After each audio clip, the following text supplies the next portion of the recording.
السلام علیکم۔ آج ہم بات کریں گے الرجی کے ہومیوپیتھک علاج کی صرف 1 منٹ میں۔ آپ دیکھ رہے ہیں homeo tips with Abdullah.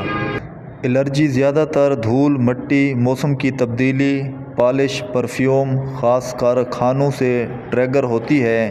Homeopathy میں الرجی کا علاج صرف علامات نہیں بلکہ مزاج اور باڈی ٹائپ کے مطابق دوا دی جاتی ہے۔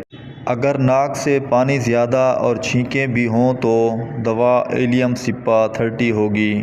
سانس میں تنگی، بے چینی اور الرجک کھانسی ہو تو نیٹریم میور 30 میں استعمال کریں۔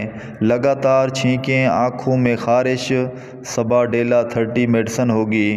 جلد کی الرجی، سوجن، لال ایپس میلیفیکا 30 میں استعمال ہوگی۔ عام طور پر ان کے 5 قطرے استعمال ہوتے ہیں۔ اگر آپ مزید ویڈیوز دیکھنا چاہتے ہیں تو ہمارے چینل کو سبسکرائب کریں اور لائک کریں۔ آپ کی صحت اور سہولت کے ساتھ